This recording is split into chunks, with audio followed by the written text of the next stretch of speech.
आज की क्लास में हम सिग्नल्स एंड सिस्टम स्टार्ट करेंगे। सिग्नल्स एंड सिस्टम में सबसे पहले हम पढ़ते हैं कि व्हाट इज सिग्नल। सिग्नल होता क्या है, सबसे पहले हम ये समझते हैं, ठीक है। तो सिग्नल क्या होता है? सिग्नल एक तरह का फंक्शन होता है जो किसी भी इंफॉर्मेशन के बारे में बताता है। Signal is a function, signal is a function of one or more variable, one or more independent variable, one or more independent variable like time, space, etc. तो सिग्नल क्या है? Signal is a function of one और more independent variable.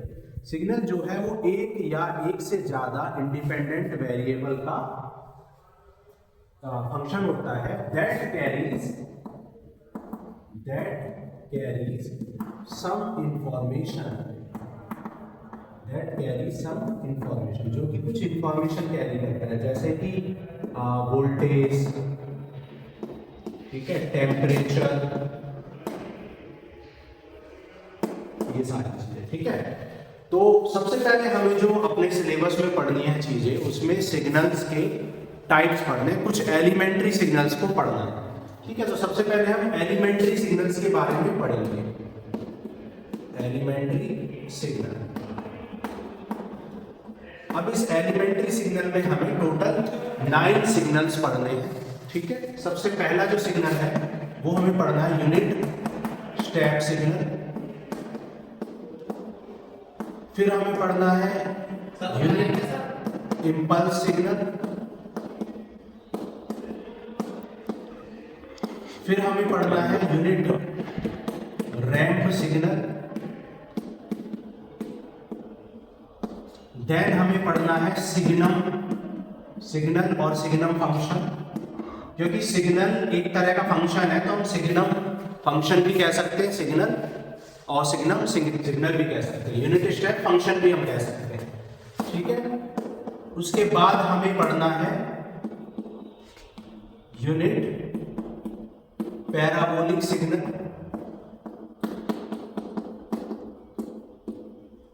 Unit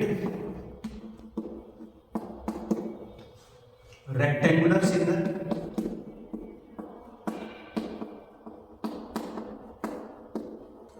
unit triangular signal,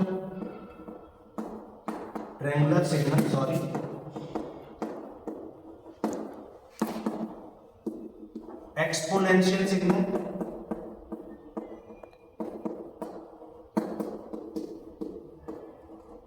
और 9th हमें पढ़ना है sinusoidal signal.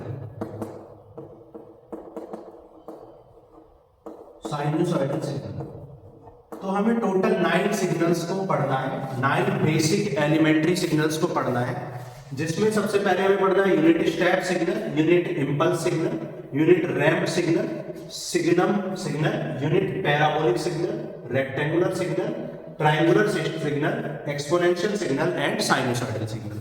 तो सबसे पहले हम स्टार्ट करते हैं यूनिट स्टेप सिग्नल के बारे में। यूनिट स्टेप सिग्नल क्या होता है सबसे पहले समझते हैं।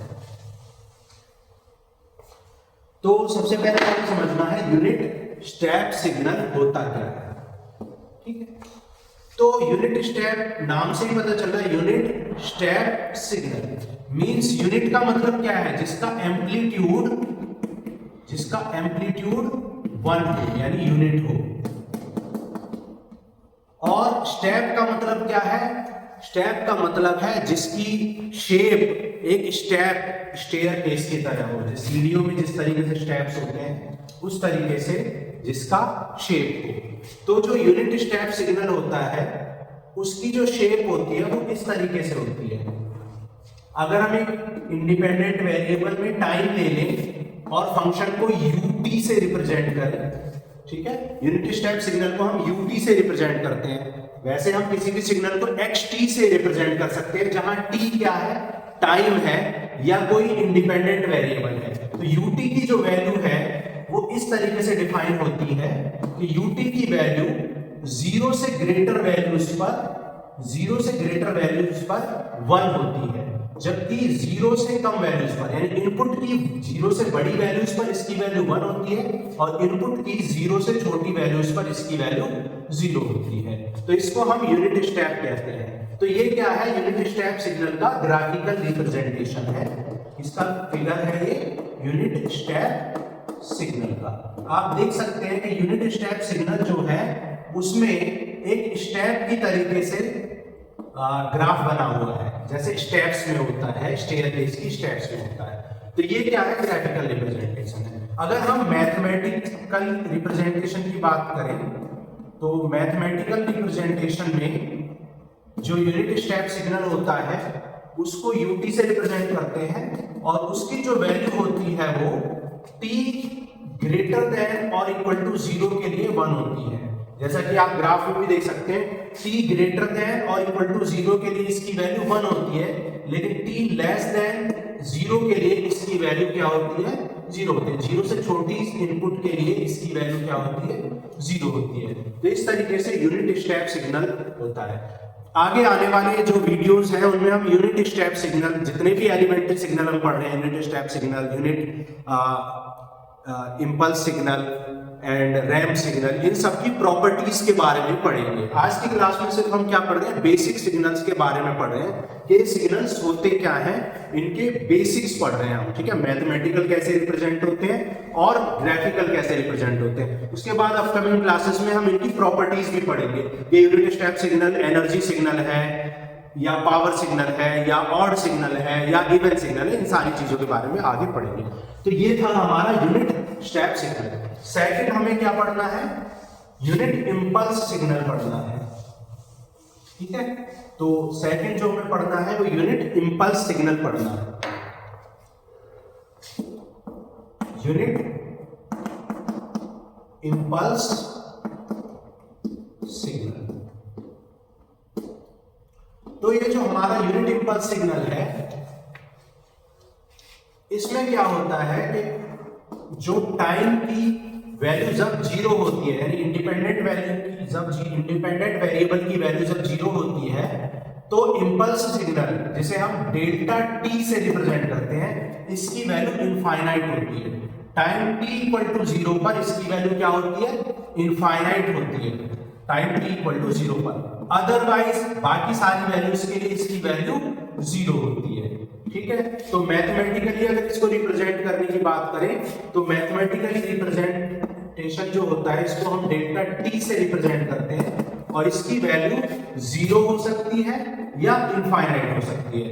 0 कब होती है? जब t की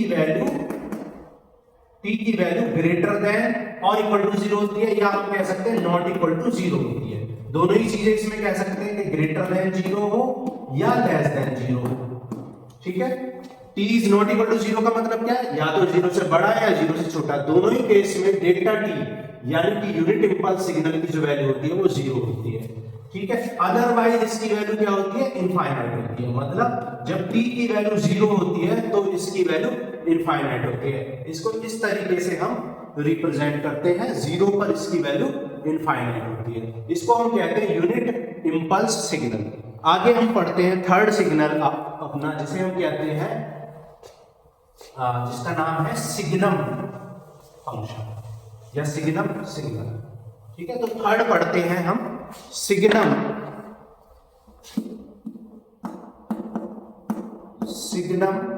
सिग्नल या सिग्नम फंक्शन। जो सिग्नम फंक्शन होता है, सिग्नम फंक्शन को हम SGN से रिप्रेजेंट करते हैं। SGN और SGN t, अगर t एक इंडिपेंडेंट वेरिएबल है तो सिग्नम फंक्शन की जो वैल्यू है t is not equal to 0 के लिए इसकी value t is not equal to 0 के लिए इसमें क्या होता है कि अगर t ग्रेटर देन 0 है तो इसकी वैल्यू +1 होती है, और t अगर लेस देन 0 है तो इसकी वैल्यू -1 होती है, और t इक्वल टू 0 पर इस फंक्शन की वैल्यू 0 होती है। t इक्वल टू 0 पर इसकी वैल्यू 0, t ग्रेटर देन पर इसकी वैल्यू +1 और t लेस देन पर -1 होती है। तो इसका मैथमेटिकल इक्वेशन है। अगर हम ग्राफिकली रिप्रेजेंटेशन की बात करें तो जो सिग्नल फंक्शन होता है उसकी वैल्यू ग्रेटर देन 0 के लिए इसकी वैल्यू +1 होती है, लेकिन लेस देन 0 के लिए इसकी वैल्यू -1 होती है, और t = 0 पर इसकी वैल्यू 0 होती है। आपको ग्राफ को देख के लग रहा होगा कि t = 0 पर भी इसकी वैल्यू 1 है, हालांकि जो डेफिनेशन है वो कहती है कि एक्सक्लूड है, यानी t = 0 पर इसकी वैल्यू 0 है, मतलब ये जो 1 है ये एक्सक्लूडेड है। तो यहाँ पर इस तरीके से हम 0 से रिप्रेजेंट कर देते हैं।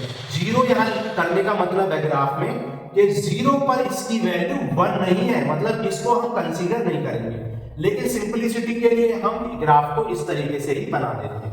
ठीक है, तो ये हमने पढ़ा सिग्नम फंक्शन, ठीक है, जिसकी वैल्यू ग्रेटर देन 0 की वैल्यू इनपुट्स के लिए +1 और लेस देन 0 की इनपुट वैल्यूज के लिए -1 होती है, और 0 पर इसकी वैल्यू 0 होती है। मैथमेटिकली इसको इस तरीके से रिप्रेजेंट करते हैं, t ग्रेटर देन 0 पे इसकी वैल्यू 1, t लेस देन 0 पे इसकी वैल्यू -1 एंड t = 0 पे इसकी वैल्यू 0 होती है।